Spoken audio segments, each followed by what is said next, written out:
Boa noite, irmãos. Graça e paz do Senhor. Vamos dar início ao culto. Vamos nos colocar de pé e ler a uma só voz a chamada de oração, que está no Salmo 9, verso 1 e 2. Chamada de oração, Salmo 9, verso 1 ao verso 2. Nós vamos ler numa única voz o Salmo 9, verso 1 e 2. Deus nos chama para adorar. Salmo 9, verso 1 e verso 2. Leiamos todos juntos. Louvar-te-ei, Senhor, de todo o meu coração. Contarei todas as tuas maravilhas. Alegrar-me-ei e exultarei em ti. Ao teu nome, ó Altíssimo, eu cantarei louvores. Vamos orar invocando o nosso Deus. Senhor Deus, Pai maravilhoso, eterno e santo, nós nos achegamos à igreja, ou seja, à congregação, à assembleia solene, como povo do Senhor, para cultuá-lo, para bendizê-lo, para, ó Deus, exaltar o nome do Senhor, que é santo, a Ti, ó Deus, que é digno de honra, de glória, de louvor e de adoração. O Senhor é bom, a Tua misericórdia dura para sempre, e nos apresentamos aqui para cantar louvores, para nos alegrar diante da bendita graça salvífica do Senhor. Pedimos que o Senhor receba o culto que vamos prestar a Ti, pois o fazemos em nome de Jesus, e sabemos que se não fosse a mediação do Teu Filho, jamais o Senhor seria propício a nós pecadores.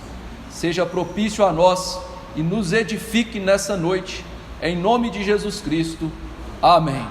Ainda de pé, vamos adorar ao Senhor pelo noivo Jesus Cristo. Eu convido todos a abrirmos a palavra do Senhor no Evangelho de Jesus Cristo, segundo a narrativa de Marcos.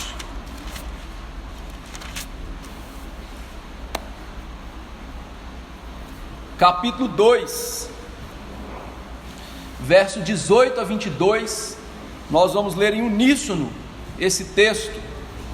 Marcos, capítulo 2, 18 a 22, vamos ler numa única voz esse trecho que fala do noivo Jesus Cristo.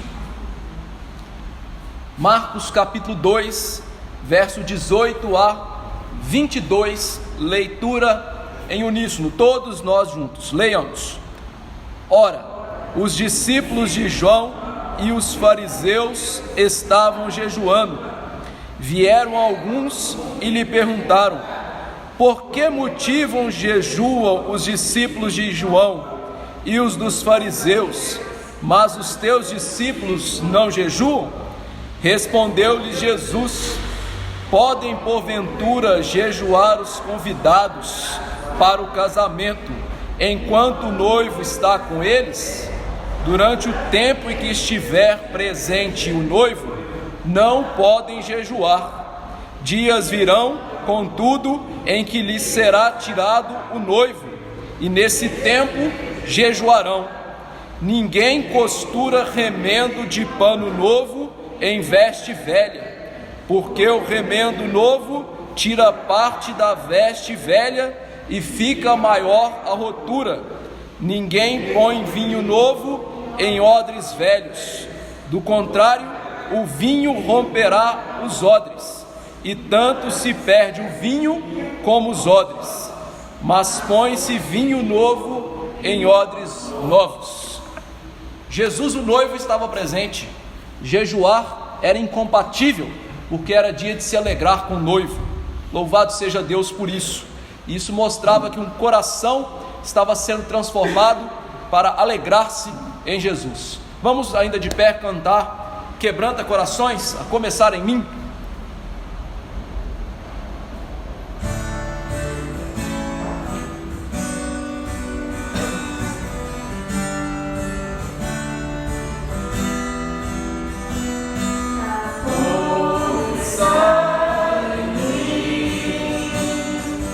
Quebra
Podeis assentar, queridos irmãos. Vamos confessar a Deus os nossos pecados. Eu os convido a abrir a palavra no livro do profeta Joel. O pastor vai ler o capítulo 2, do verso 12 a 27. Joel, capítulo 2, 12 a 27. Para ajudar vocês a acharem Joel, ache o livro de Daniel.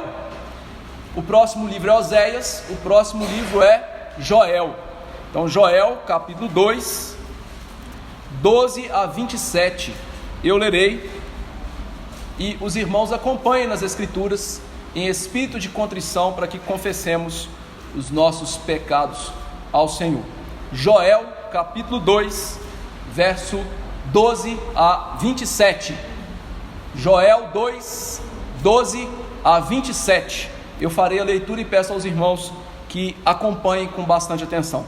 Assim diz a sacrossanta palavra de Deus: ainda assim, agora mesmo, diz o Senhor, convertei-vos a mim de todo o vosso coração, e isso com jejuns, com choro e com pranto.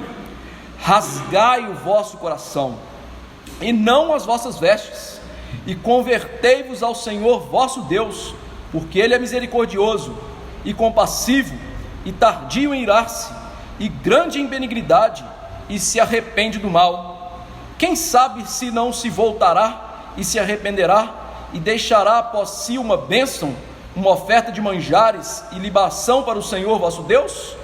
Tocai a trombeta em Sião, promulgai um santo jejum, proclamai uma assembléia solene, congregai o povo, santificai a congregação, ajuntai os anciãos, reuni os filhinhos e os que mamam.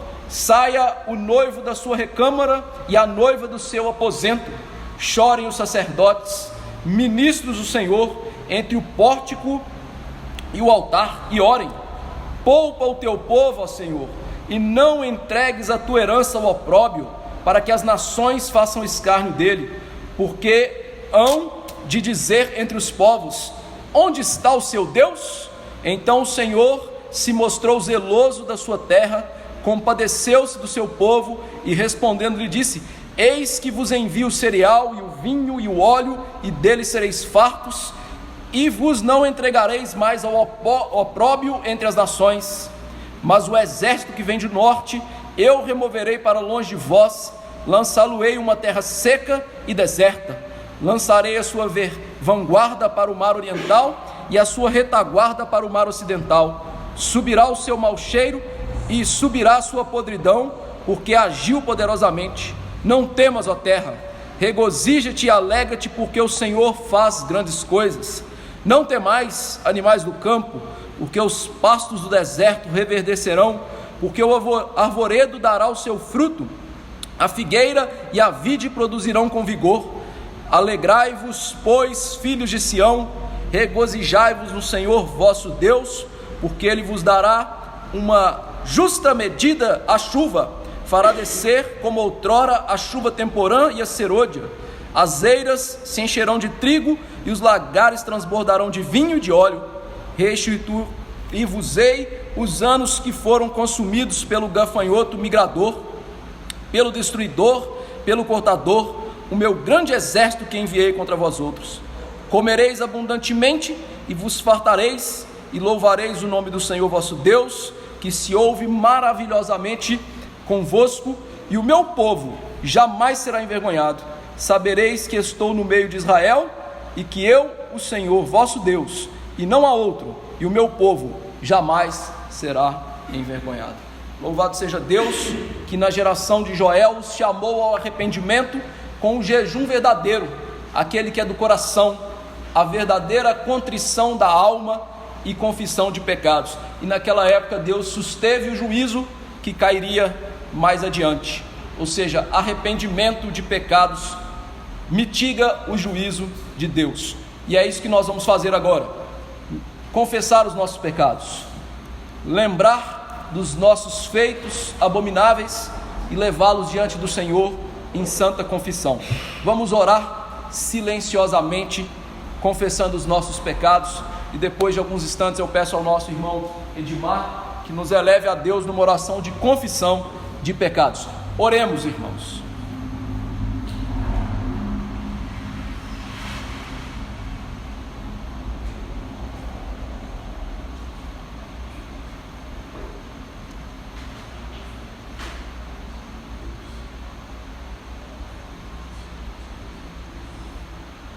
Senhor Deus, louvado seja o teu nome sobre os céus e terra.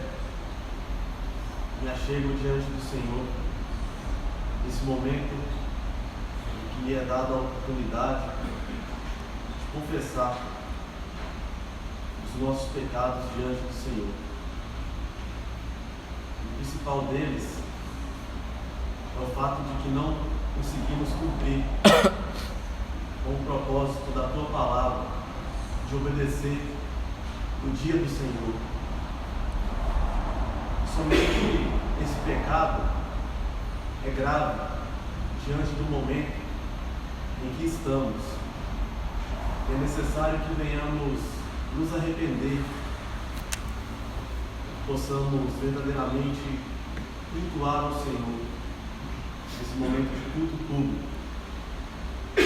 Não só este pecado em específico, os demais que estão no coração de cada um dos irmãos que aqui se encontram. Por esse motivo eu imploro ao Senhor que possa perdoar as nossas falhas, tudo aquilo que fazemos em contrariedade à tua palavra, para que não sejamos hipócritas, nos colocar diante do culto ao Senhor, que é santo, e agir de forma iníqua diante do Senhor, saindo desta congregação com o juízo da palavra sobre nós. E por isso eu imploro ao Senhor, pelo sangue de Cristo, possa purificar-nos de toda maldade existente em nossos corações, em razão de que o Senhor é santo, e terrível coisa é cair nas mãos de um Deus santo, pois nas nossas mãos a mancha do pecado. Purifica-nos, Senhor meu Deus, pelo sangue de Cristo Jesus, teu Filho amado, para que possamos nos arrepender e ouvir a tua palavra de bom ânimo em nossos corações, para que essa possa entrar não somente em nossos corações, mas ser parte da nossa vida, como uma prática diária da vida de um verdadeiro crente no Senhor. Lava-nos, Senhor meu Deus, o que eu te peço, desde já lhe agradeço, que possamos louvar ao Senhor. E é no nome de Jesus que eu oro e rendo graças ao Senhor. Amém. Amém. Louvemos a Deus em santa obediência. Abramos a palavra mais uma vez no Evangelho segundo Marcos, no capítulo 7. Nós leremos do verso 1 ao verso 23, em leitura alternada. Evangelho do Senhor segundo Marcos, capítulo 7, 1 a 23, de maneira alternada.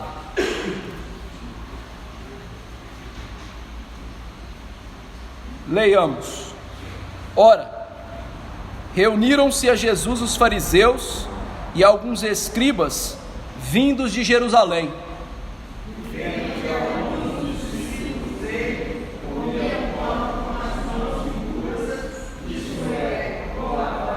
Pois os fariseus e todos os judeus observando a tradição dos anciãos, não comem sem batizar cuidadosamente as mãos.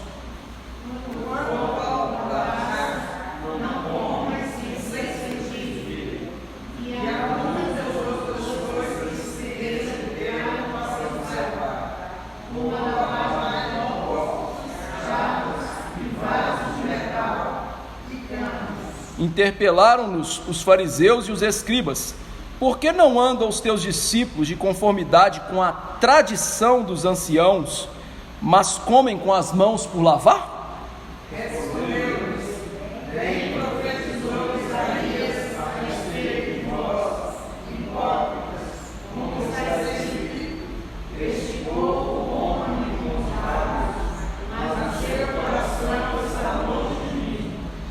E em vão me adoram, ensinando doutrinas que são preceitos de homens. Negligenciando o mandamento de Deus, guardai a tradição dos homens.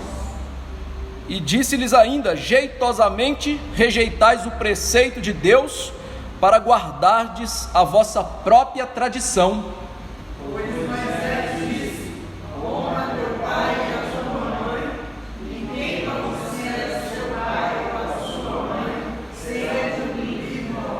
Vós, porém, dizeis: se um homem disser a seu pai ou sua mãe, aquilo que podereis aproveitar de mim é corbã, isto é, oferta para o Senhor, então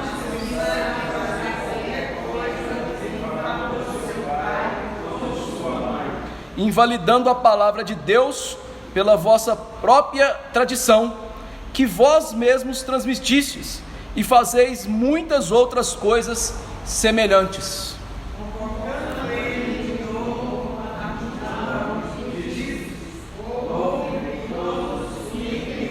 Nada há fora do homem que, entrando nele, o possa contaminar, mas o que sai do homem é o que contamina.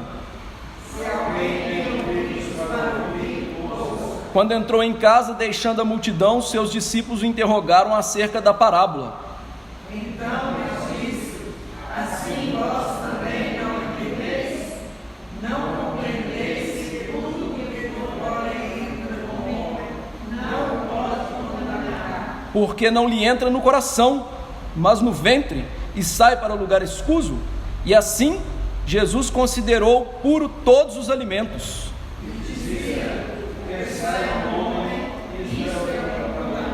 Porque de dentro do coração dos homens é que procedem os maus desígnios, a prostituição, os furtos, os homicídios, os adultérios,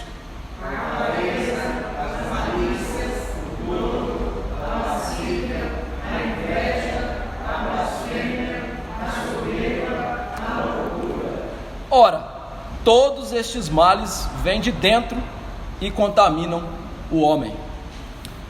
Jesus nos incita a ter uma obediência verdadeira, segundo a palavra, e não segundo as tradições humanas, segundo o que rege cada mandamento do Senhor. Que nós não sejamos hipócritas como estes que não obedeciam os mandamentos, mas fingiam-se piedosos. Que Deus tenha misericórdia de nós.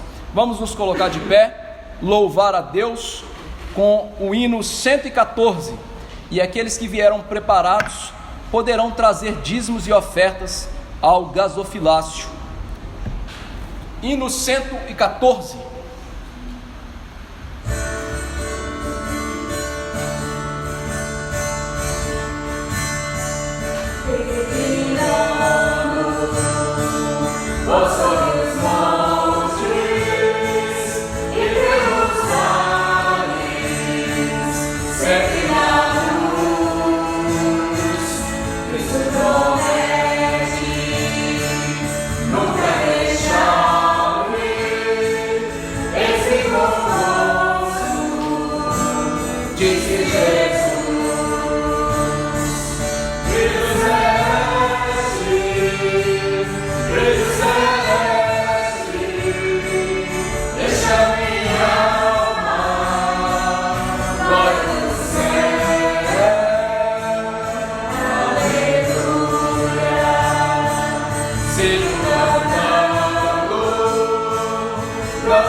Simão, por favor, nos eleve numa oração de gratidão.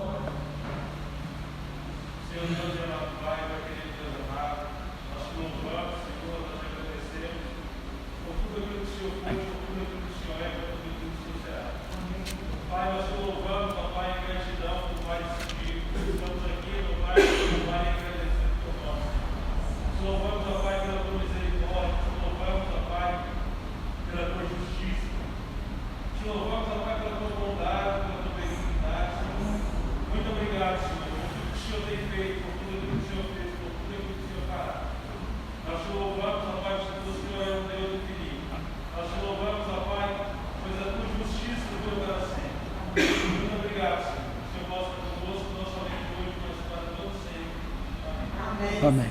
Podemos assentar, queridos irmãos, vamos passar a pregação da palavra. Abramos a palavra do Senhor no livro do profeta Zacarias, capítulo 7, verso 1 ao 7. Eu farei a leitura e peço aos irmãos que acompanhem com muitíssima atenção. Zacarias 7, 1 a 7.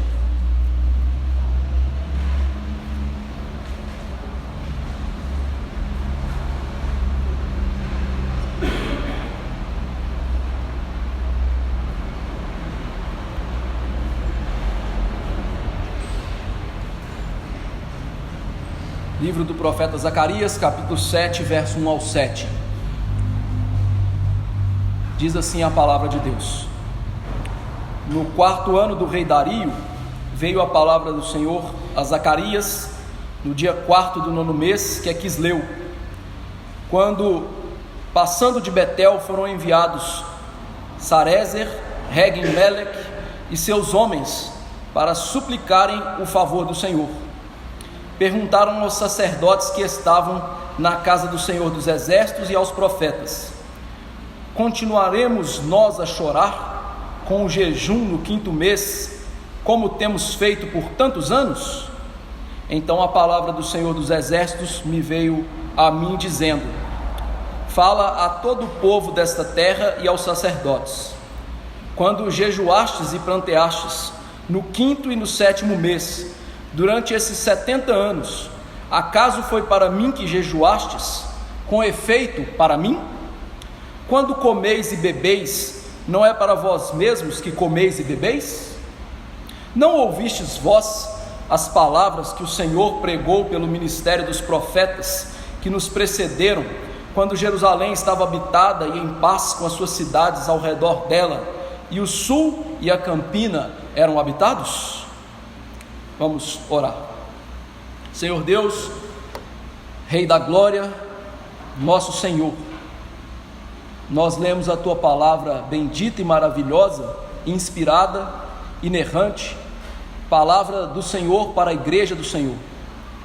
Nada há neste mundo que seja inspirado, a não ser a Tua palavra, e por isso nós sabemos que seja mentiroso todo homem verdadeiro, Senhor.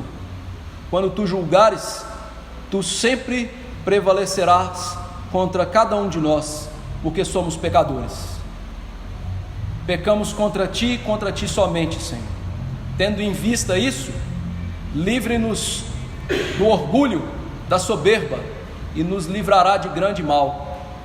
E quando o Senhor nos livrar da soberba, nós ouviremos a palavra do Senhor com um coração bom e reto, e ela cairá neste solo para produzir frutos. Sendo assim, nessa noite, dai-nos a graça de ouvir a palavra santa do Senhor. Que o Teu Espírito bendito, ó Senhor, o ensinador divino, o preceptor dos nossos corações, possa falar conosco, possa aplicar a palavra de Jesus, esse meio de graça exterior, dentro dos nossos corações, dentro do profundo do nosso ser, mostrando o nosso pecado, mostrando quanto precisamos do perdão, quanto precisamos da santificação, Senhor. Ajude-nos, ajude-me a ser fiel, ajude-me nessa noite a falar sem hipocrisia, ajude o Teu povo a ser fiel e ouvir sem hipocrisia, ajude-nos a rasgar os corações diante do Senhor. Quebra os nossos corações nessa noite, faça-nos novamente segundo a imagem do Teu Filho. E Deus abençoe a igreja do Senhor reunida aqui e onde quer que ela esteja, para ouvir a Tua palavra, e que Jesus possa falar ao Teu povo, que Jesus possa moldar o coração do Teu povo, segundo o coração santo dele. Abençoe, ó Deus, a pregação, abençoe o ouvir a pregação, e abençoe para que o Teu nome seja glorificado acima de todas as coisas. Em nome de Jesus nós imploramos, amém.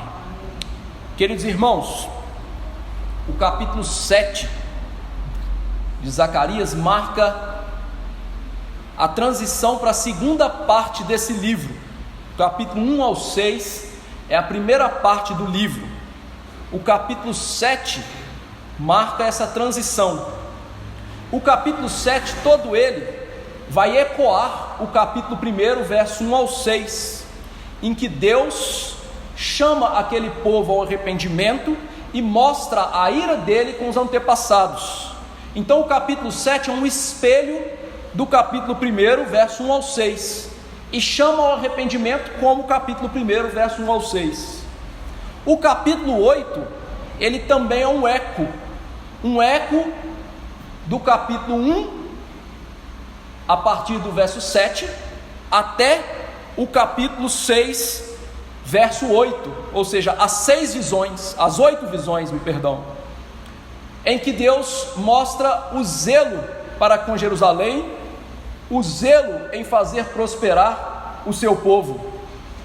Por isso, esses 2 capítulos, eles são um resumo da primeira parte do livro e são um resumo da segunda parte do livro. A única coisa que muda é que a primeira parte, a promessa do reino de Deus, foi dada na construção do templo, ou seja, num contexto em que eles deveriam reconstruir o templo. E agora a promessa vai focalizar na vinda do reino em si. Então a estrutura que nós temos aqui é capítulo 7, ênfase no arrependimento. Capítulo 8, a ênfase nas promessas para o dia do profeta e para aquele dia que o Senhor Jesus Cristo viria, e depois na sua volta, na consumação. E aqui nós temos esses 2 capítulos trabalhando a questão do jejum, de um movimento positivo. Deus parte da repreensão, parte para o espalhar, para depois trazer de volta e celebrar, festejar. Então os 2 tratam do jejum, e esses 2 capítulos apontam para o final do livro e da história, em que Deus mostraria-se como rei de toda a terra. Ou seja, 2 capítulos de uma riqueza teológica profunda, e que se nós lermos apressadamente o livro, nós não percebemos essas verdades. Então, nós vamos tratar nas próximas semanas desta maneira. O capítulo 7 chama o arrependimento verdadeiro. O capítulo 8 trabalha a questão das bênçãos para aqueles dias e para o futuro. Mas antes da gente entender esse texto ele é muito curioso, porque ele trata de algo invisível para o ser humano. Ele trata de uma característica humana que era retratada, por exemplo, no teatro grego. O teatro grego tinha uma expressão para os indivíduos que usavam 2 máscaras durante as peças. Era a expressão Hipócrates, que daí veio a nossa palavra hipocrisia. Ou seja, esse texto de hoje vai tratar de algo que nós temos dificuldade em perceber nas nossas vidas, mas que é muito comum nas nossas vidas, e que deve ser, de certa maneira, percebida e confessada. Certa vez, um homem chegou diante da igreja em que John MacArthur, um pastor dos nossos dias, é pastor há muitos anos, há mais de 40 anos, e ele disse assim: eu não entro na igreja porque é um lugar de hipócritas. E aí John MacArthur disse para ele: então seja bem-vindo, cabe mais um, nós somos todos e você também. Ele disse isso para um visitante na porta da igreja, mostrando que nossos dias e em todos os tempos nós temos uma facilidade de sermos hipócritas. Por quê? Porque isso esconde quem de vera nós somos. Ou seja, quem nós somos? A nossa hipocrisia esconde as nossas máscaras, e nós somos hábeis em usar máscaras na igreja, na casa, no trabalho, em todos os lugares. Então esse texto vai ensinar a seguinte verdade para nós: corações duros são hipócritas, substituem o amor a Deus por falsa religiosidade. Corações duros são hipócritas, substituem o amor a Deus por falsa religiosidade. Vejamos esta verdade. A hipocrisia, na primeira parte do texto, verso 1 a 3, se apresenta na pergunta dos homens. Veja que o verso 1 diz que agora eles estavam no 4º ano do rei Dario. E esta data ela é importante, porque agora são exatos 7 de dezembro de 518 antes de Jesus Cristo. Talvez você pense: por que isso é importante, pastor? Porque são exatos 2 anos desde que Zacarias teve suas visões naquela noite. As visões que nós acabamos de pregar agora estão 2 anos para trás. E quando nós observamos para o contexto, lendo os livros históricos paralelos à história do profeta aqui, nós vamos perceber que há 2 anos eles estão construindo o templo e faltam 2 anos para ele acabar o templo. Então eles estão no meio do caminho da obra a qual Deus os chamou para fazer. E é curioso o fato de que, quando nós observamos a história por meio dos livros históricos, ali Esdras, Neemias, nós vamos perceber que um movimento espiritual interessante está acontecendo. As promessas de Deus dadas nos oráculos, nas visões, estão se cumprindo. O templo está sendo construído e Deus estava protegendo o seu povo. Deus tocou no coração do rei da Pérsia para que ele confirmasse a construção do templo e até disponibilizasse materiais para a construção do templo, mostrando que Deus havia cumprido a sua promessa. Mais uma vez ele vai escolher Jerusalém, mais uma vez ele vai derramar bênçãos sobre o seu povo. Então nós estamos vivendo um momento de cumprimento de promessas.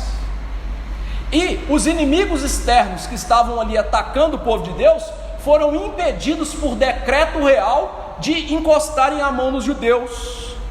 Ou seja, Deus disse: eu vou ser um muro de fogo ao redor de vocês, e Ele está de fato sendo um muro de fogo ao redor deles. Então este primeiro verso nos mostra um cenário de fidelidade divina às suas promessas. Lembre-se que quando Deus prometeu estas coisas benditas, o cenário era impossibilidades, o cenário era perseguição, o cenário era frieza espiritual. E depois de 2 anos, o cenário mudou. O cenário mudou, mostrando que não há impossíveis para Deus nas suas promessas. Ou seja, quando Deus promete coisas incondicionais, elas vão se cumprir. E que o povo de Deus deve aprender a ficar firme nas circunstâncias, confiar em Deus nas circunstâncias e ter paciência no meio das lutas, nas provações, sem se desesperar, porque Deus cumpre as suas promessas.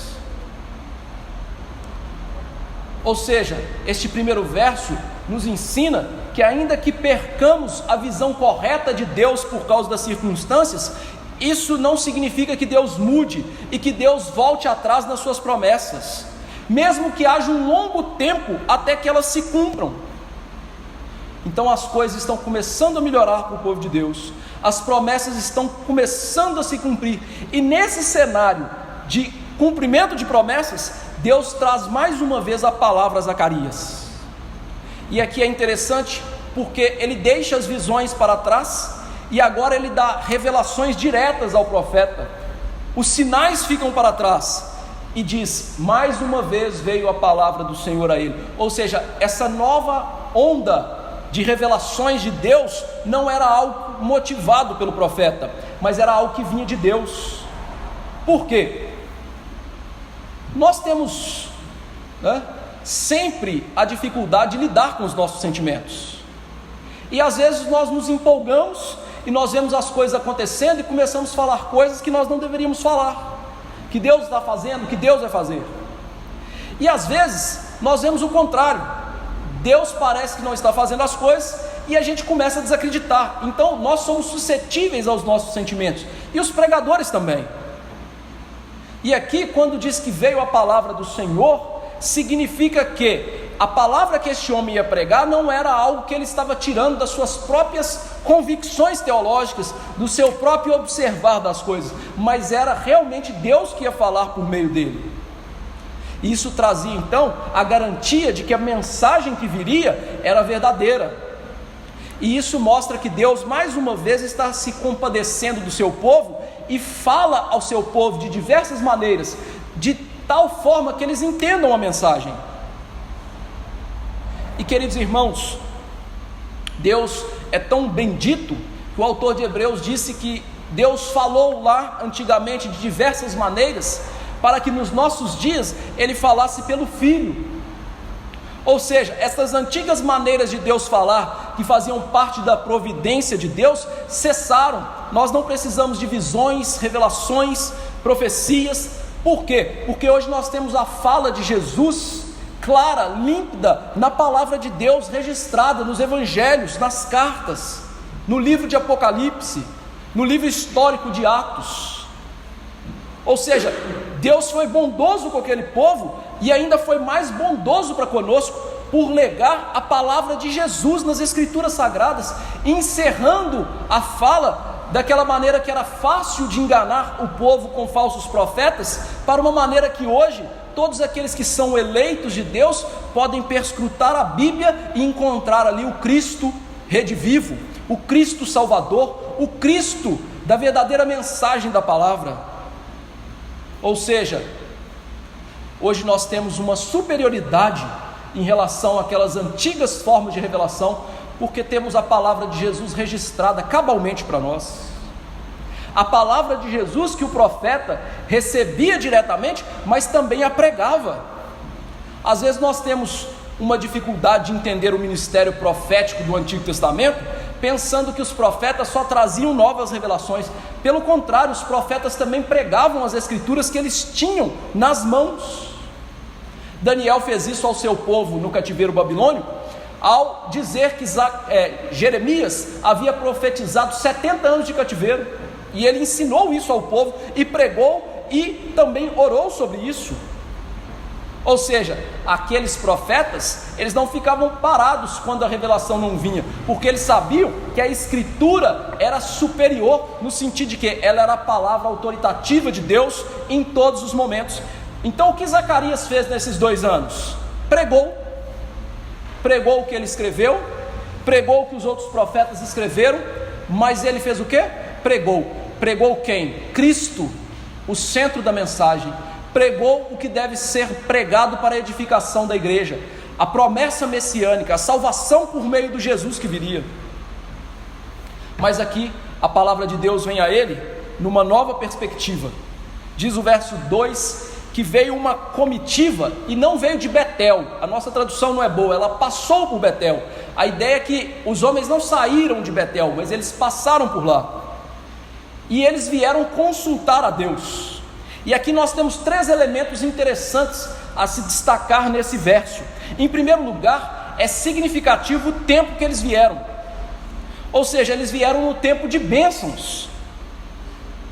No capítulo 6, nós vemos 4 homens que vêm nos piores momentos.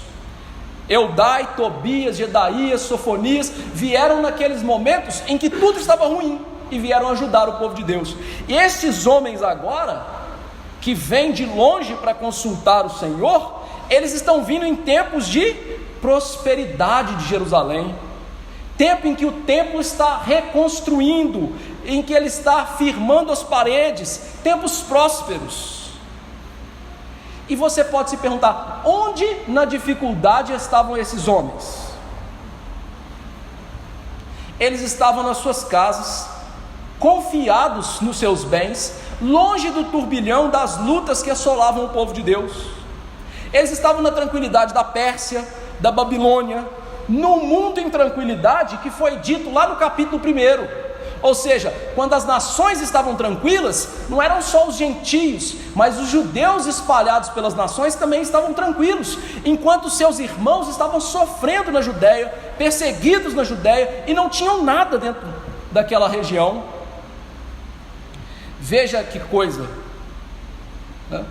Eles não queriam ajudar os seus irmãos e nem participar da obra do Senhor no momento de calamidade. Não é isso que acontece com o povo de Deus em todos os tempos? Você observa a história da igreja e você vai ver que em períodos de perseguição, muitos deixam a igreja e decidem voltar quando? Quando tudo está bem, tudo está tranquilo. Uma grande controvérsia religiosa na igreja surgiu no 4º século por isso.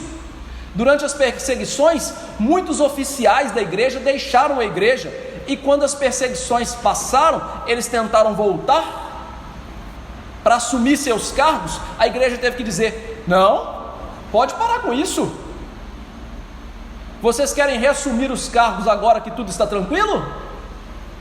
Percebe que esse movimento acontece em todos os tempos? Quantas igrejas passam por dificuldades, né? Troca de pastores, confusão de liderança com os membros, e as pessoas somem da igreja. E aí, quando tudo está em paz, né?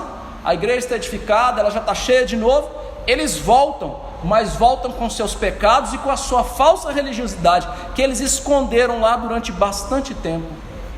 Ou seja, a mesma coisa que aconteceu no tempo de Zacarias, acontece em todos os tempos na história da igreja, infelizmente.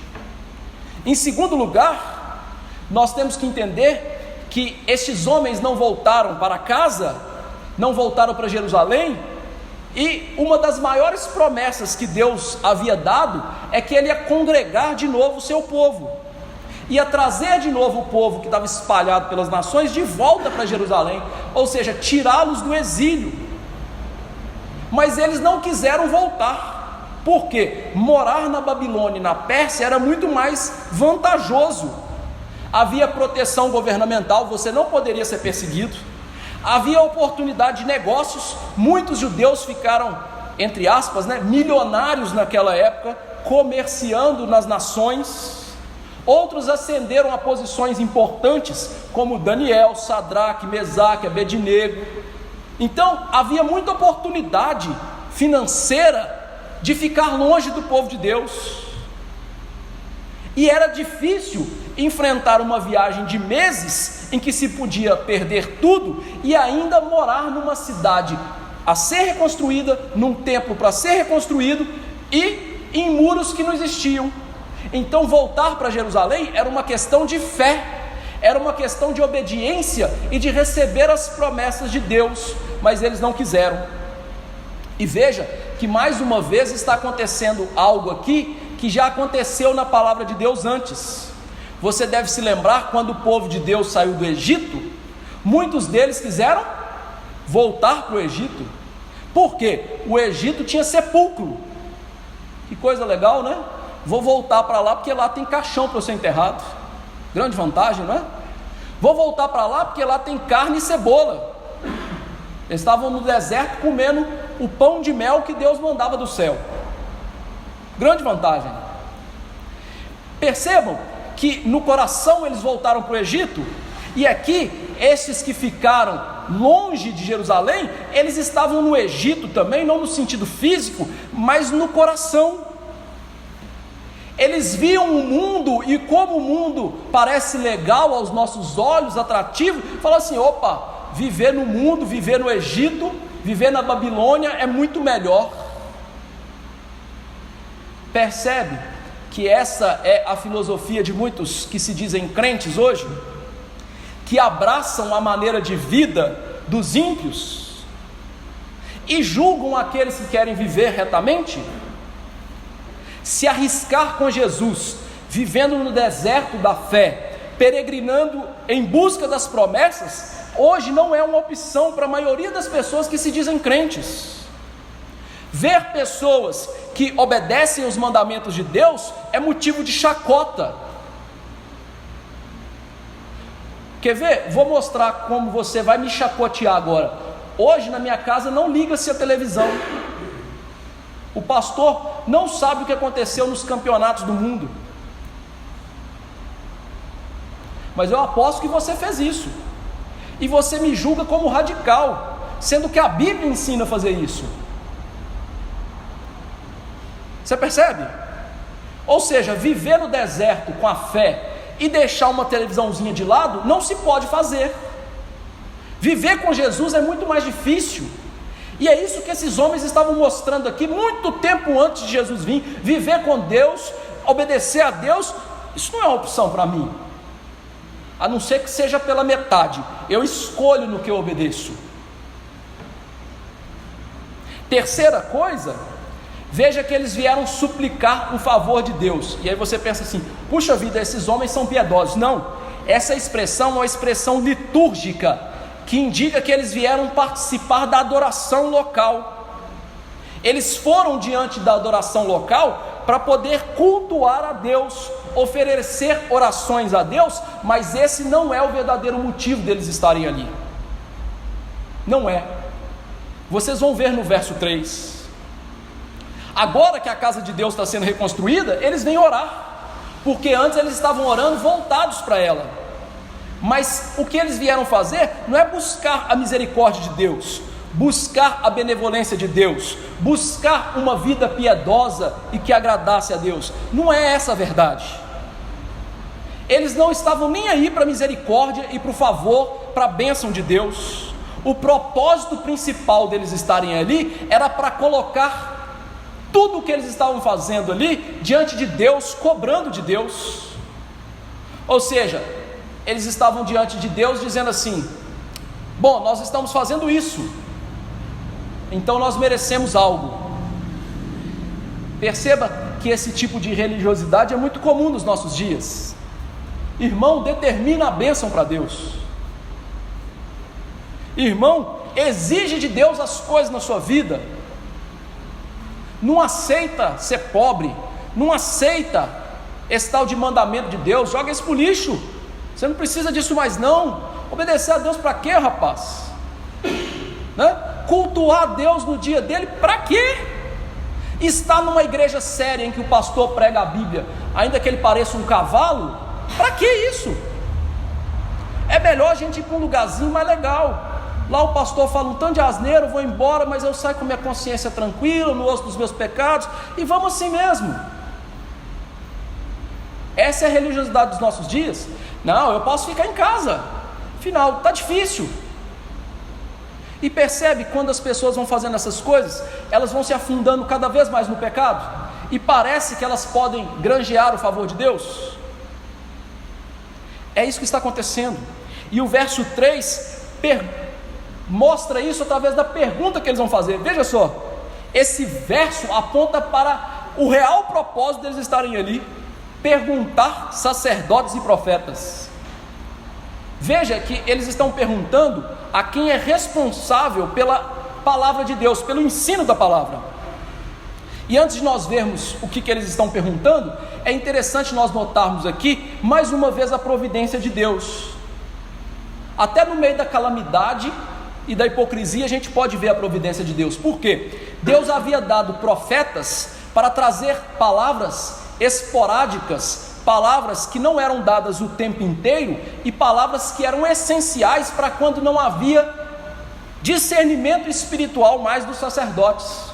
Então os profetas eram os homens do momento, quando os sacerdotes, que eram os ensinadores da palavra, estavam perdendo a visão espiritual, estavam perdendo a perspectiva de Deus, da santidade, da lei, Deus levantava profetas, ou seja, algo da providência de Deus. Mas no dia a dia, quem pregava não eram os sacerdotes. Eles tinham ali a Bíblia nas suas mãos, nos livros que eles já tinham copiados e já tinham sido dados, e eles expunham a Bíblia constantemente para aquele povo. E aqui nós vemos então essas duas maneiras de Deus falar, de uma maneira extraordinária e uma maneira ordinária, como algo de Deus suprir a necessidade do seu povo. Deus interessado em edificar a sua igreja por meio da pregação. E isso é algo que Deus faz hoje, não mais de maneira extraordinária. Deus deu o ministério da pregação aos pastores, aos mestres, aos presbíteros da igreja, para edificar a sua igreja dessa maneira. Ou seja, aquilo que Deus fazia lá, Ele faz hoje, ainda que seja de maneira diferente, mas Ele edifica a sua igreja pela pregação. Ele separou homens piedosos, santos, homens que devem se esmerar nas Escrituras para ensinar a Bíblia por causa da igreja. E eles aqui então vêm até esses homens. E aqui a gente tem que um pouquinho dar um crédito para eles. Por quê? Porque eles vieram perscrutar o que a palavra de Deus ia dizer a eles acerca da sua religiosidade. E o comentarista puritano Matthew Henry, ele diz o seguinte: note que aqueles que conhecem a mente de Deus devem consultar os ministros de Deus, e em casos duvidosos pedir conselhos àqueles cujo trabalho especial é pesquisar as Escrituras e receber deles o conselho da palavra. E é impressionante hoje como a igreja não procura os pastores para saber das coisas que eles devem fazer em relação à sua vida.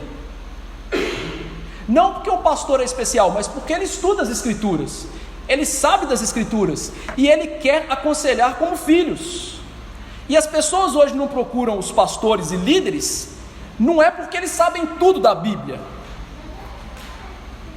não é isso, mas é para fugir da palavra, fugir das ordens. Eles não querem ouvir a verdade. Certa vez, uma irmã veio aconselhar-se comigo, e eu vou falar aqui que vocês não conhecem, nunca vão conhecer. E ela veio se aconselhar comigo. Ela estava namorando com um rapazinho, e lá do começo do namoro ele já estava falando com ela assim: sai da sua igreja, vem para a minha igreja, e tratava ela assim igual cachorro. E ela veio se aconselhar: pastor, você acha que eu devo namorar com ele e me casar com ele? E eu peguei a Bíblia e comecei a folhear e falei assim: primeira coisa, ele está numa igreja em que ele crê em profecias, visões, revelações. Isso não existe na palavra. Comecei a mostrar a ela. Segundo lugar, que esse indivíduo não pode fazer isso com você. Por quê? Porque ele não é casado, você tem que ser submissa ao marido, ele não é seu marido. E comecei a mostrar a ela inúmeras características dele que não condiziam com a Bíblia, e por que ela não deveria se casar com ele. Resultado, ela saiu da igreja, e o futuro não é muito bom. Percebe? As pessoas não querem saber da Bíblia, não querem saber do que o pastor fala. Os jovens se casam e nem sequer perguntam: você acha que eu devo me casar com essa pessoa? As pessoas às vezes fazem coisas esdrúxulas, loucas em relação a várias áreas das suas vidas e não buscam conselhos da palavra de Deus. E como eu disse, não é porque elas conhecem, é porque elas não querem conhecer.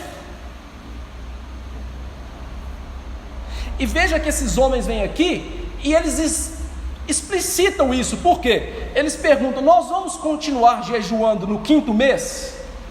E aí você pergunta assim: pastor, não bateu com o que você fala. Bate, você sabe por quê? Porque eles não estavam jejuando só no 5º mês. Eles mencionaram o 5º mês só. Mas todos os historiadores judaicos, eles dizem o seguinte: estes homens observavam jejuns memoriais, 4 deles no 4º mês, em memória do rompimento dos muros de Jerusalém, no 5º mês, em lembrança de queimar o templo, no 7º mês, em memória do assassinato de Gedalias, e no 10º mês, no início do cerco de Jerusalém. Percebe que eles tinham 4 jejuns cerimoniais, e eles perguntam em cerca de 1. Eles estavam querendo parar com 1. E eles aqui fingiam um jejum de verdade. Por quê? Porque eles dizem que eles estavam chorando e se separando naquele mês. Ou seja, parece que o jejum deles é de verdade, que o jejum deles é piedoso, que há uma verdadeira tristeza pelo pecado. Mas, queridos irmãos, para um leitor atento, não vai passar despercebido uma coisa: era um jejum no culto. E a pergunta é: onde Deus ordenou para eles fazerem isso no culto? Em lugar nenhum. A palavra de Deus, ela ensina o princípio regulador do culto. Aquilo que Deus não ordenou está proibido em todos os tempos. O que Deus não se ordena fazer, não se deve fazer no culto. Deus não ordenou que eles cultuassem a Ele com 4 jejuns. Percebe? Esse é o problema.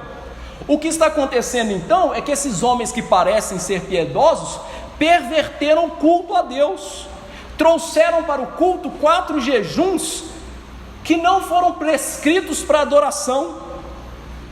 E Deus então aqui está denunciando a horrenda prática deles, prática comum aos homens que dizem adorar a Deus em todos os tempos.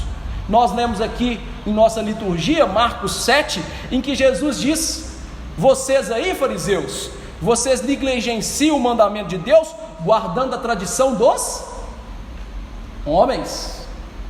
Jeitosamente vocês rejeitam o preceito de Deus para guardar a sua tradição. Vocês invalidam a palavra pela sua própria tradição, que vocês mesmos transmitem. Percebe? Jesus foi no âmago. Qual é o âmago? Mudar o culto com tradições humanas, mudar a adoração a Deus com regras que não estão escritas na palavra de Deus. E veja que eles faziam isso em relação aos pais deles, coisa que muitos crentes fazem hoje. Eles diziam o seguinte: o que eu tenho de financeiro é oferta a Deus. Os pais deles chegavam perto deles e falavam assim: filho, agora está na hora de você cuidar do papai. E eles olhavam e falavam assim: mas eu dediquei tudo para Deus, não posso cuidar. Quebrando o 5º mandamento. Percebeu? Quantos crentes hoje põem os seus pais no asilo e não cuidam dos seus pais? E Paulo diz que isso é pior do que o descrente. Tradições. Quantas igrejas hoje as mulheres não podem cortar o cabelo no ombro, né? Tradições. Só tem que usar saia. Tradição. Onde está escrito isso na Bíblia? Não tem. Percebe que a gente vai trazendo tradições para o culto do dia a dia e vai trazendo tradições para o culto na igreja, e as outras coisas que Deus ordena ficam de lado. Aqui, irmãos, não é errado jejuar, não entenda isso. O problema aqui era um jejum que Deus não ordenou para o culto. e que eles trouxeram para o culto, profanando o culto a Deus, que é algo grave. Mas o jejum verdadeiro, esse é desejável por Deus. O jejum verdadeiro aponta para a tristeza do coração por causa do pecado. O jejum verdadeiro é um ato de contrição, em que nós olhamos para Deus e confessamos toda a hipocrisia, todo o dolo, todo o culto da nossa vida e do dia do Senhor que nós estamos profanando. O jejum verdadeiro é humilhação, é rasgar o coração. O jejum verdadeiro, ele é excepcional para os nossos dias. Por quê? Porque Jesus, o noivo, não está mais presente conosco. Nós lemos aqui em Marcos 2, 19 e 20, que nos dias de Jesus, os discípulos não deviam jejuar, porque o noivo estava lá com eles, Jesus estava com eles. Mas hoje Jesus não está mais conosco fisicamente, e hoje então é dia de jejum, é dia de esperar a volta dele, jejuando para fortalecer espiritualmente e matar a nossa carne. O jejum hoje, ele é prescrito para a humilhação nossa por causa dos nossos pecados, e nós devemos nos humilhar sim diante de Deus, até o dia que Jesus vier. Por isso Pedro diz: humilhai-vos perante a poderosa mão de Deus, até que tempo oportuno Ele vos exalte. Irmãos, é tempo de humilhação.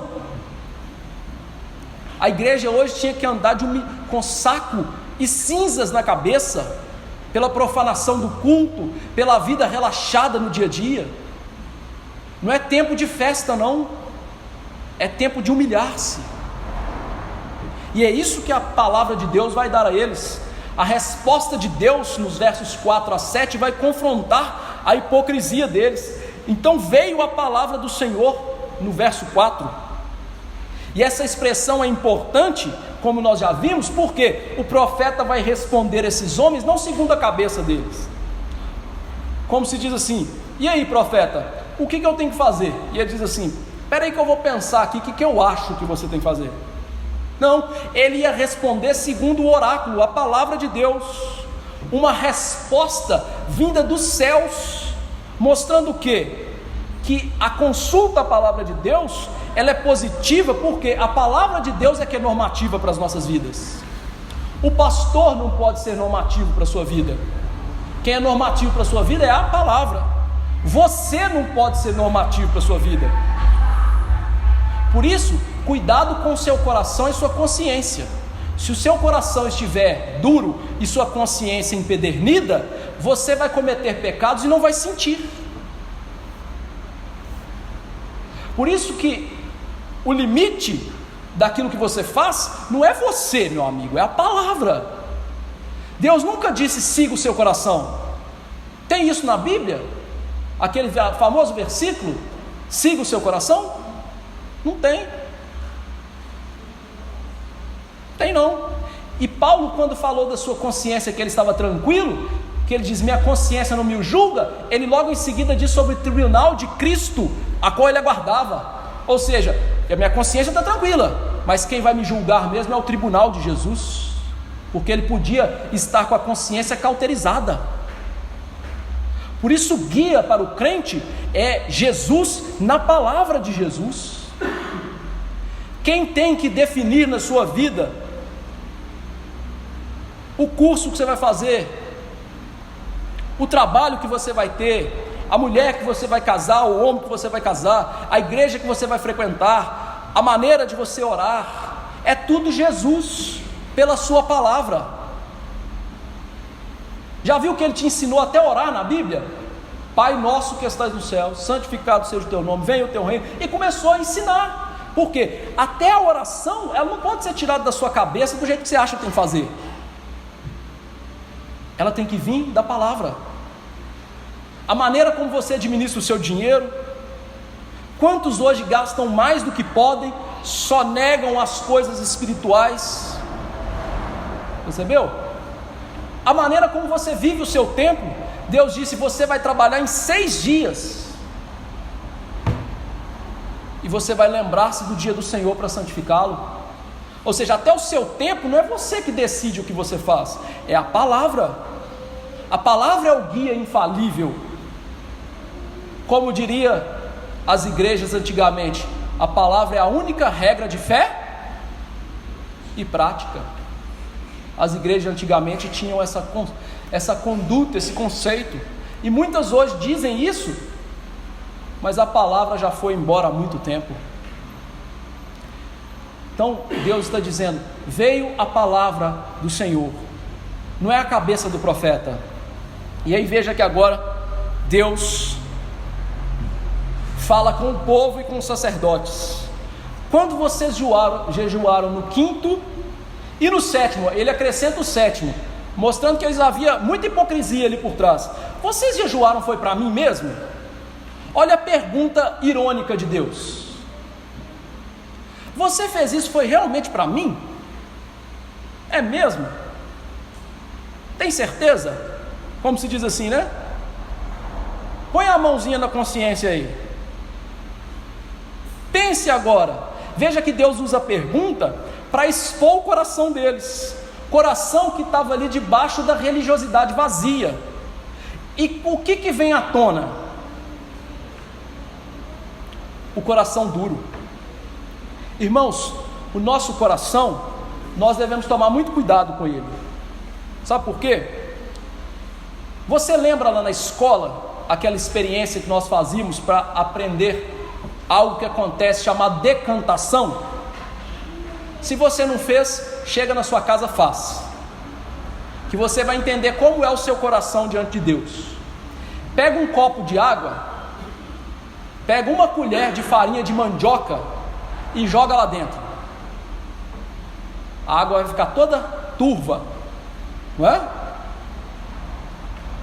Deixa ali uma meia hora. A farinha de mandioca vai para onde? Para o fundo do copo. E a água parece limpinha, jóia, bonita. O seu coração e o meu coração, eles são assim. A gente faz questão de colocar o pecado lá no fundo do coração, e a água aqui em cima parece limpa. Lá embaixo está cheio de pecados, e aqui em cima a água está limpa de religiosidade falsa.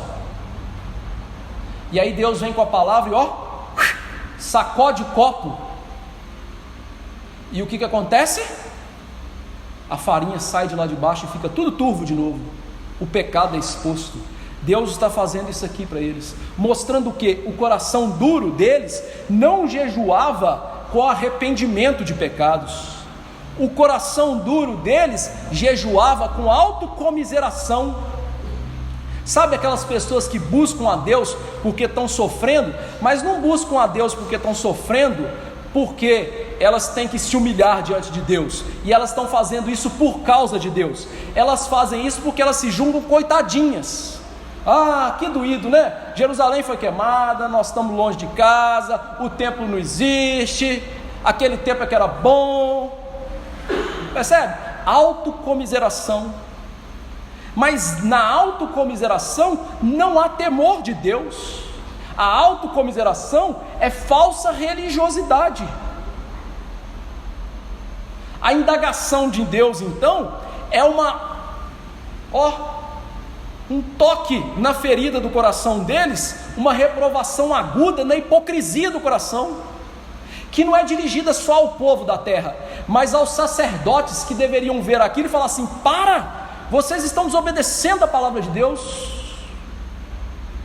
E muitos daqueles sacerdotes, pode ter certeza, eram responsáveis por esse ato errado de culto estar continuando.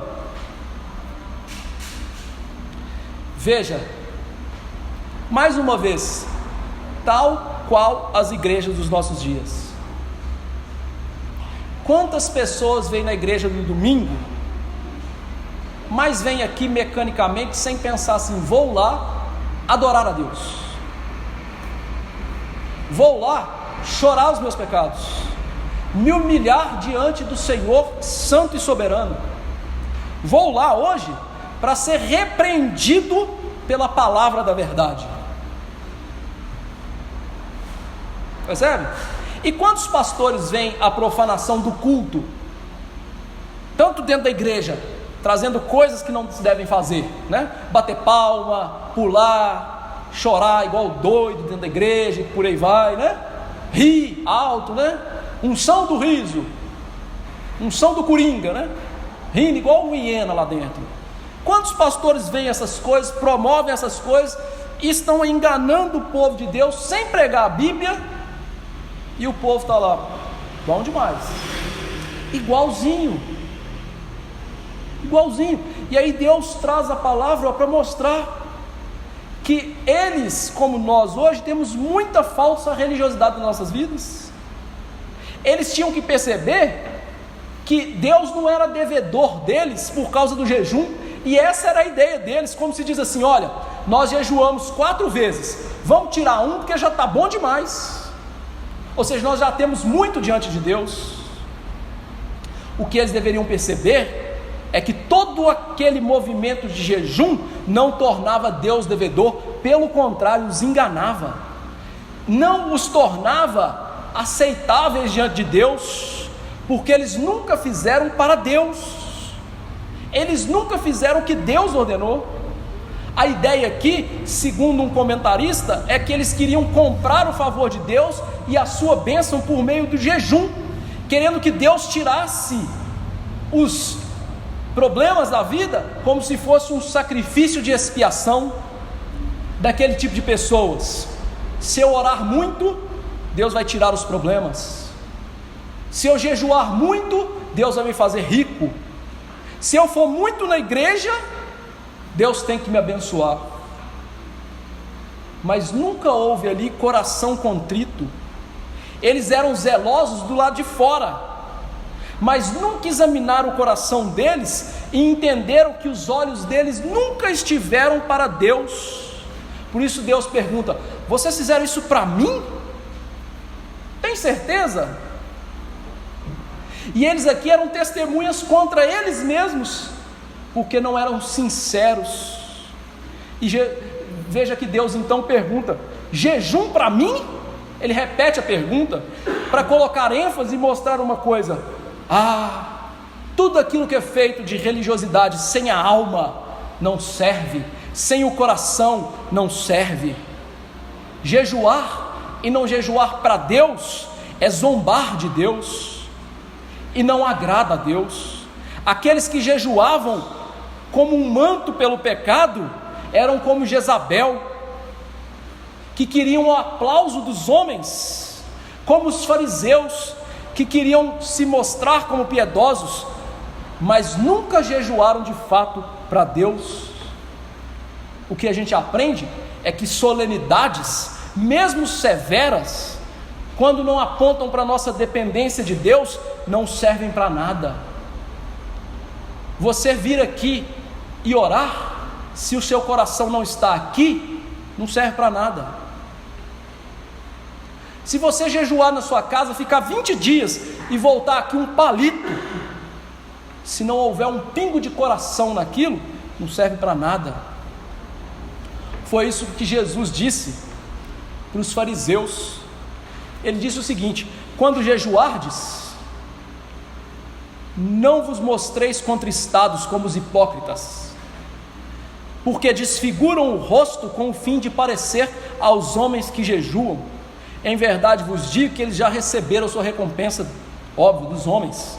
Tu, porém, agora os discípulos, quando jejuardes, unge a cabeça, lava o rosto, com o fim de não parecer aos homens que jejuas, e sim ao teu Pai.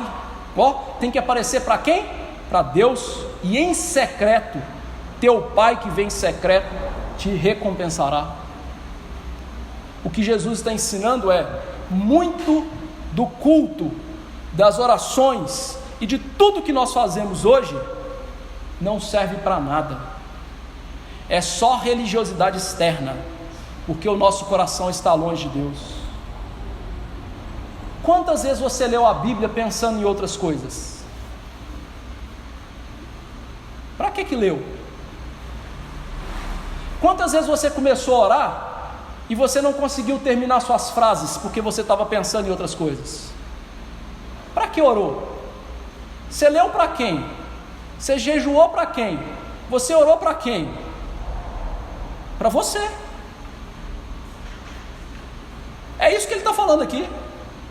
Quando o coração e a alma não estão envolvidos, pode fazer o que quiser, meu amigo, Deus não vai aceitar. E aí Deus põe o checkmate, mostrando, verso 6, quando vocês comem e bebem, não é para vocês? Deus continua expondo o coração, mostrando ainda mais a hipocrisia, furando ainda mais a carne do pecado. E a pergunta é retórica, mostrando que eles viviam por interesse próprio, eles bebiam e comiam por interesse próprio, festejavam por interesse próprio, trabalhavam por interesse próprio, faziam as obras religiosas por interesse próprio, nunca planejaram a honra de Deus no jejum, na oração, na comida e na bebida. Ou seja, eles nunca cumpriram 1 Coríntios 10, 31, quer comais, quer bebais ou façais outra coisa qualquer, fazei tudo para a glória, nunca fizeram isso. Trabalho não é para a glória de Deus, é para eu ter dinheiro. Casamento não é para a glória de Deus, é para eu poder ter relações sexuais sem pecar. E na igreja não é para a glória de Deus, é para eu cumprir o checklist religioso. Ou seja, todas as ações deles, naturais, civis, religiosas, se encontravam na hipocrisia. O jejum, o comer, o beber, tudo era abominável diante de Deus. É como se Deus estivesse perguntando para eles. Deus está literalmente perguntando para eles, de outras maneiras: a quem que vocês estão adorando? Esses versos mostram que eles estavam adorando a si mesmos, e mostram o perigo da hipocrisia.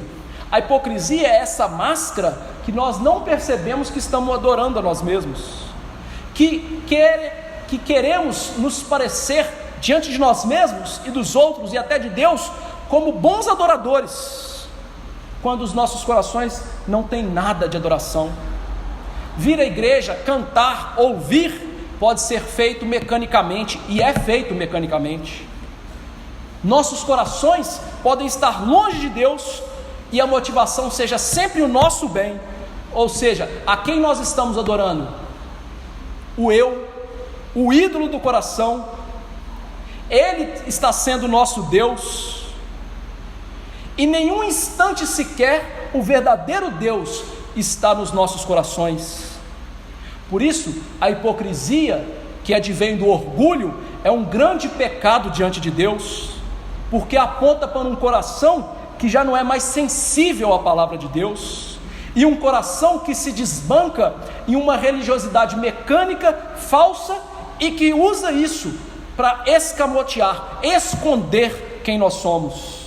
Isaías disse isso: esse povo se aproxima de mim e com a boca e os seus lábios me honra. Parece legal, né? Mas seu coração está longe de mim. Seu temor para comigo consiste em mandamentos de homens, que eles como máquina aprenderam.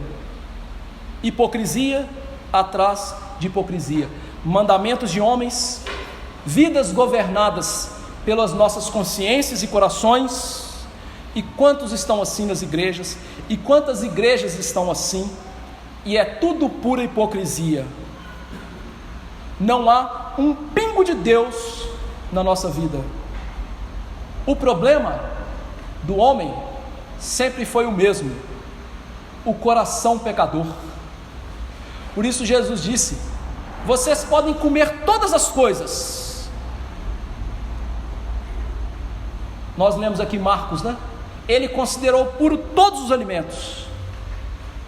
Tudo que entra de vocês não contamina vocês. Onde está o problema de vocês? Dentro de vocês. O problema é dentro, não é fora. Qual a solução? Conhecer a palavra de Deus. Verso 7: Não ouvistes vós as palavras que o Senhor pregou pelos profetas? Deus está mostrando para eles: vocês conhecem o que vocês precisam, a palavra, a pregação que Deus fez por meio dos profetas. O erro deles então era em não meditar na palavra, não buscar na palavra a solução da hipocrisia do coração. E o que eles teriam aprendido se eles vissem a palavra de Deus? Que no tempo da fidelidade houve prosperidade espiritual e até mesmo financeira. Deus deu a eles até prosperidade financeira, com paz e riquezas, mas havia fidelidade, que Jerusalém era habitada, que havia prosperidade em Jerusalém. Lembra do templo de Salomão? Que o país era populoso, as campinas do sul, mesmo que não tinham muros, eram cheias de pessoas, e mesmo assim Deus os protegia. Mas o que aconteceu com tudo aquilo? Virou ruína e devastação. Por quê? Porque Deus pregou, e aqueles que foram se desviando de Deus, jamais voltaram-se para Deus, e eles queriam viver numa falsa religiosidade. Para quê? Para que, como se dissesse assim: isso não vai acontecer, Deus não vai nos punir, nós não temos problema com Deus. E aqui Deus é enfático no sentido de que eu falei com vocês pelos profetas. Veja, ele pregou, ele clamou. A ideia aqui é clamar. É como se Deus pegasse cada um e falasse, sacudisse e falasse assim: não faz isso não, gente, para com isso, está na hora de parar. Sabe quando você pega um menino que está indo para a rua e você fala não vai, você sacode ele e fala assim: não vai não. A ideia de clamar aqui de Deus é essa, ou seja, ele pregou àqueles homens, instando com eles, sendo como um amigo que ficava ali importunando: não faz isso, vai acontecer o mal. E o que aconteceu? Os pais deles não ouviram a pregação e esconderam o pecado atrás do jejum. Olha que coisa interessante, eles se esconderam atrás do jejum. Isaías 59:3 mostra isso. Olha o que os pais dessas pessoas disseram aqui: por que jejuamos nós, e tu, Deus, não atentas para isso? Por que nós afligimos a alma, e tu não levas em conta? Eis que, no dia que jejuais, cuidais dos vossos próprios interesses, e exigis que se faça todo o trabalho. Eis que jejuais para contendas e rixas, e para ferirdes com punho iníquo. Jejuando assim hoje, não se fará a vossa voz no alto? Olha só, Deus está falando: vocês estão jejuando para quê? Os pais deles fizeram a mesma coisa, viveram numa falsa religiosidade e jejuaram. Falaram assim: Deus, nós estamos jejuando, o Senhor precisa abençoar. Estou indo na igreja, estou frequentando a reunião de oração, estou lá no discipulado com o pastor, vou em todas as coisas da igreja, tem que abençoar. Deus mostrou: os pais daqueles homens, eles não ouviram a palavra, eles fizeram tudo mecanicamente fora deles, nunca arrependeram dos pecados, nunca perceberam que estavam debaixo do juízo, e agora, no presente, muitos anos depois, eles estavam fazendo a mesma coisa dos seus pais. Olha só, para você ver que eu não fico brincando ao falar dos mandamentos de Deus. Os 4 primeiros mandamentos se referem ao culto, certo? O primeiro mandamento, o objeto do culto: quem devemos amar? A Deus. O segundo, a maneira do culto, junto com o terceiro, como devemos cultuar. E Deus diz assim: vocês não vão fazer imagem de escultura. Qual a razão anexa? Eu visito a iniquidade dos pais nos filhos. Ou seja, profane o culto que você vai sofrer, e quem vai sofrer? O seu filhote. O que os pais deles fizeram? Profanaram o culto. Quem sofreu? Eles. E agora quem estava profanando o culto? Os filhotinhos dele. Deus visitando o pecado dos pais, os filhos. Viu que os mandamentos de Deus não são brincadeira? Ou seja, até quando as igrejas de hoje vão continuar profanando o culto? Até quando hoje nós vamos continuar com a hipocrisia sem o verdadeiro arrependimento?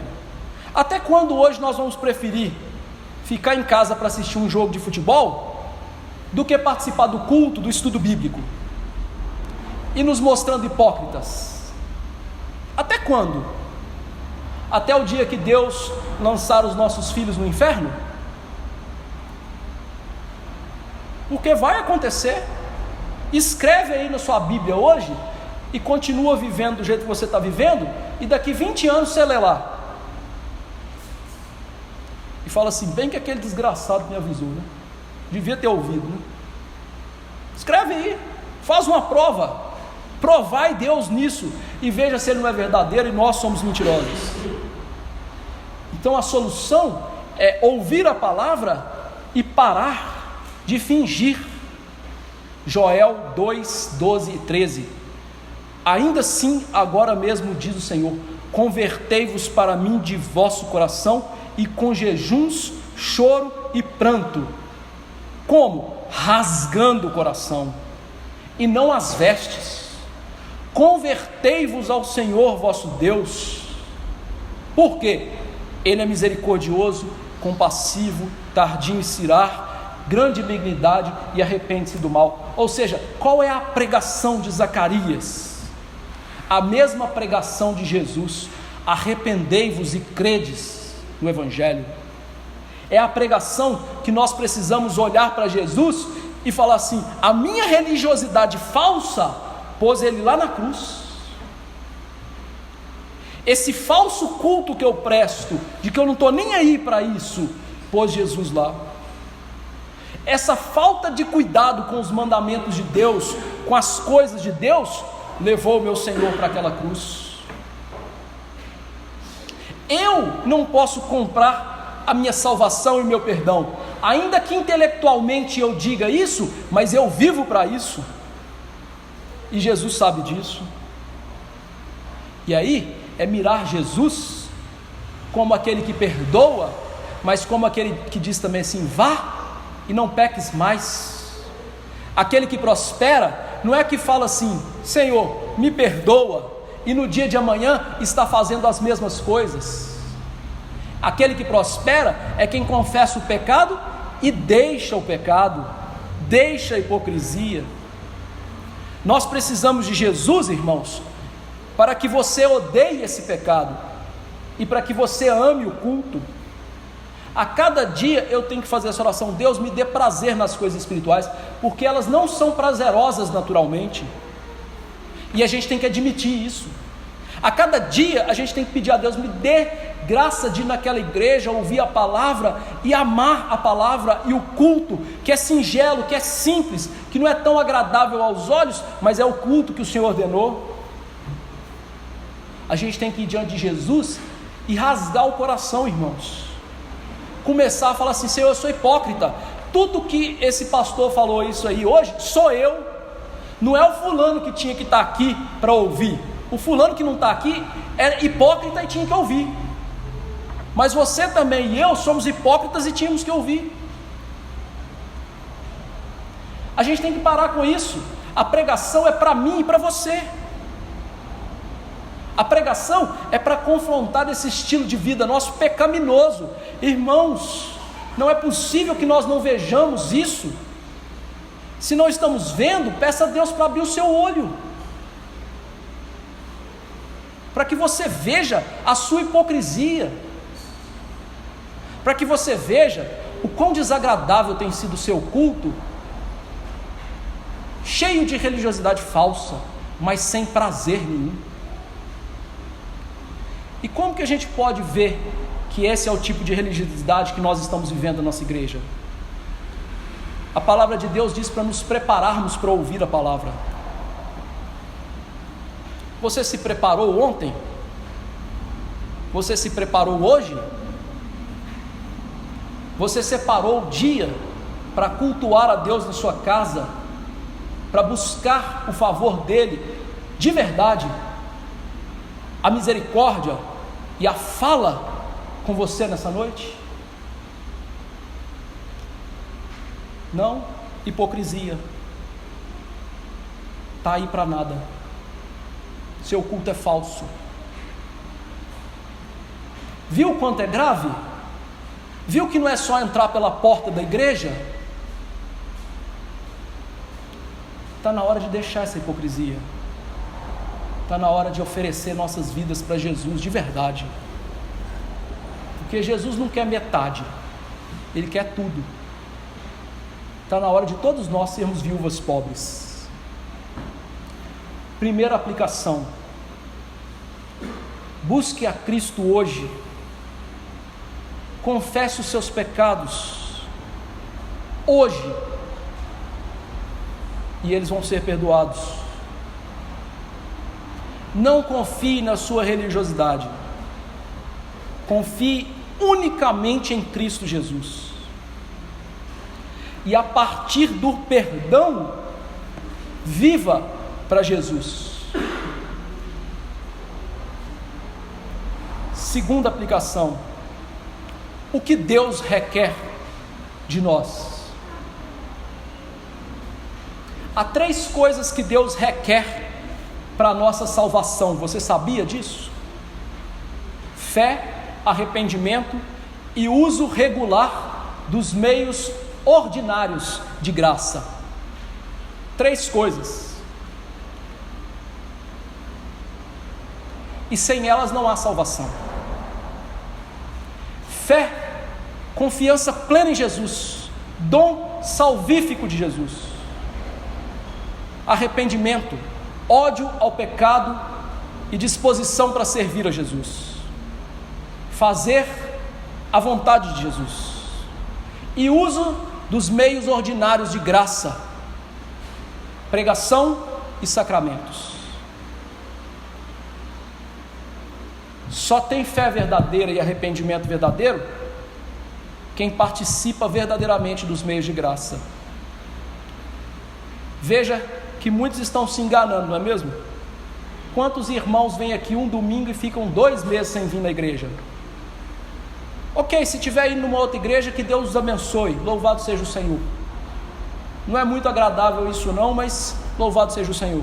Talvez não goste da pregação, do pastor, do culto, ok, está buscando ao Senhor. Mas ficando em casa, perdendo tempo com coisas inúteis, onde está a salvação dessas pessoas? Não sei. Deus nos manda andar humildemente com Ele, com o coração quebrantado e bebendo da fonte sempre. Essa é a vontade de Deus para nós. Terceira aplicação: se nossa adoração for apenas da boca para fora e não estiver junta com o coração voltado para o Senhor, ela é vã. Por isso, a partir de hoje, aplique todo o seu coração na adoração. Dentro da sua casa, vai lá para dentro do seu quarto, fecha, né? E lá o teu pai em secreto vai te ver, assim que Jesus disse. Vai lá no recôndito do quarto também e jejua. Foi assim que Jesus disse, de todo o coração.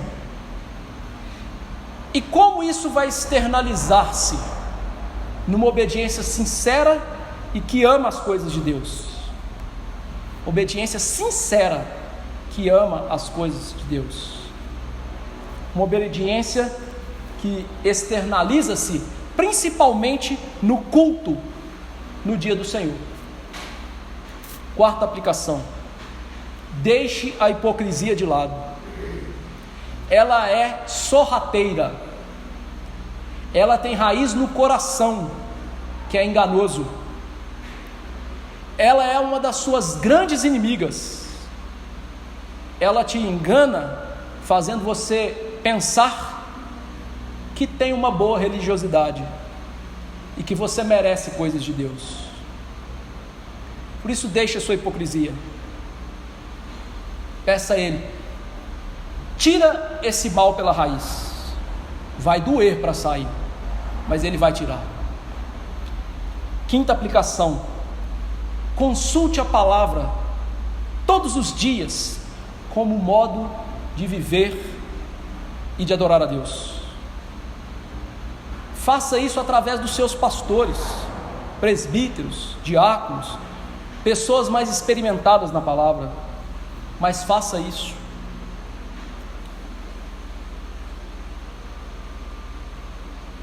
Porque ao fazer isso e obedecer a bênçãos,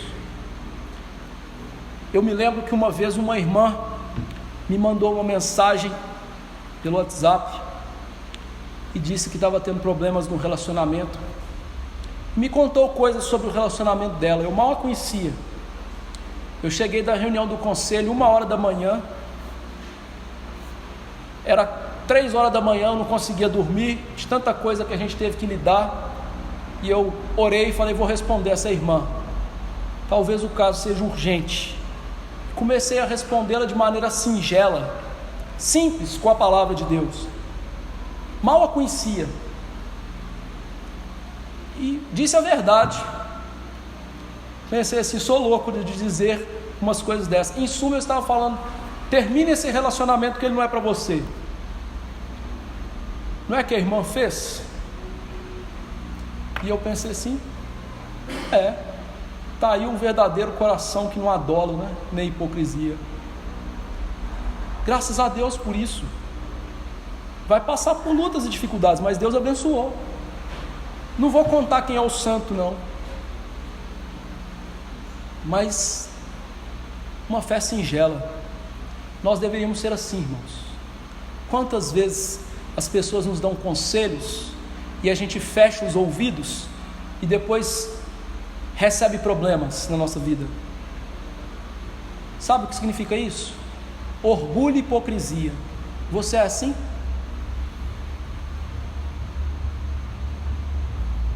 Sexta aplicação: viva a vida para a glória de Deus.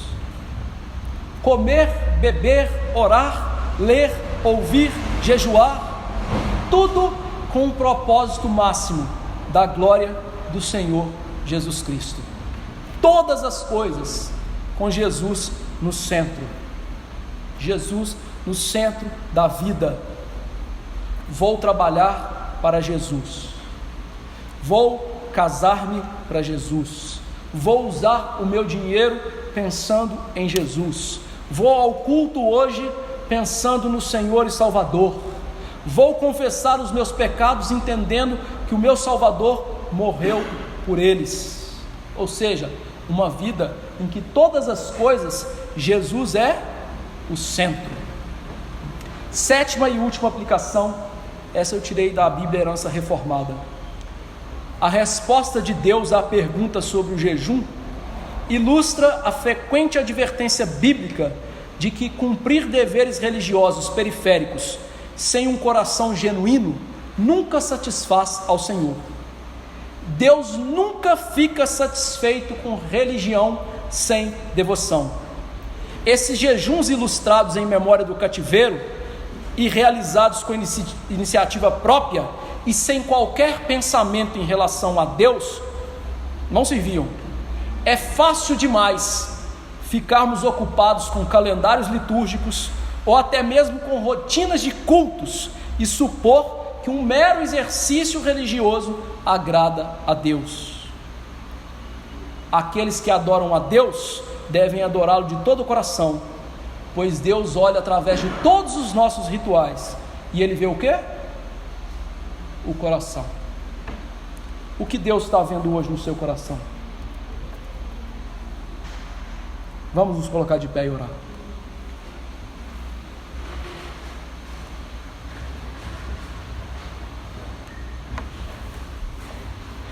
Senhor nosso Deus, Senhor, é difícil chegar ao Senhor nesse momento, porque o coração de cada um de nós aqui foi exposto. Há muitas hipocrisias no meu coração, Senhor, muitas máscaras na minha vida, e eu sei que há também na vida dos meus irmãos aqui presentes, e na vida daqueles que não vieram, desprezaram o Senhor. Infelizmente, nossa oração hoje tem que ser como de Isaías: ai de nós, estamos perecendo diante da tua santidade. Somos um povo hipócrita, habitando no meio dos hipócritas. Mas tenha misericórdia das nossas vidas. Ajude-nos, ó Deus, a rasgar o coração. Se não tiver força em nós, rasga o nosso coração, por favor. Traga à tona esse pecado de hipocrisia, gerando um verdadeiro arrependimento nas nossas vidas, confessando o pecado a Deus e deixando o pecado. Perdoe o pecado, ó Deus, de desprezar o culto. Perdoe o pecado de desprezar a vida cultica com o Senhor em todas as áreas da nossa vida. Perdoe, Senhor. Jesus não tem sido o centro das nossas vidas. Nós não estamos fazendo as coisas para a tua glória. O só lhe deu glória está na nossa boca e na nossa mente, mas não no nosso coração. É mentira o que temos falado. Se fosse verdade, nossa vida ia ser diferente, e não é. Por isso eu quero te implorar, o pecado da minha família e dos meus filhos aqui presentes, que os meus filhinhos aqui escutem essa palavra, e eu também, e todos nós, para a mudança das nossas vidas. Muda o rumo da nossa igreja e das igrejas espalhadas na face da terra. A igreja do Senhor hoje, infelizmente, é uma igreja hipócrita, de religiosidade vazia, de checklists de atividades do Senhor, mas não há coração, não há vida, não há planejamento. Os nossos corações, ó Deus, têm muitos pecados, mas limpa-os. Nenhuma lavagem cerimonial, ainda que não o façamos, mas se fizéssemos, poderia lavar o nosso pecado, mas o sangue de Jesus pode. Lava o nosso pecado no sangue do Cordeiro, Senhor, e dispõe corações novos para te buscar. Inscreva no nosso coração as tuas leis, e não permita achar que obedecemos ao Senhor sem viver a tua lei hoje. Se a obediência é a lei escrita no coração e vivê-la, como podemos nós nos julgar obedientes, sendo que desprezamos a tua lei? Por isso, tenha misericórdia das nossas vidas, para que essas leis sejam escritas no coração e haja uma verdadeira prática de piedade. Dai-nos prazer nos tabernáculos do Senhor. Dai-nos, ó Deus, prazer no culto. Dai-nos prazer em ouvir a palavra. Dai-nos prazer em estudar, ler a tua palavra, e que ela mude a nossa vida, e que não seja só um ato religioso.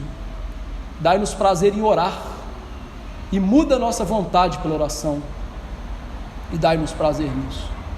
Enfim, faça um milagre na nossa igreja, faça um milagre nas igrejas do Senhor nos nossos dias, em nome de Jesus, amém. Que a graça do Senhor Jesus Cristo, o amor de Deus, o bendito Pai, e a comunhão, consolação do Espírito estejam com os eleitos do Senhor hoje e para sempre. Amém. Deus assentar, queridos irmãos.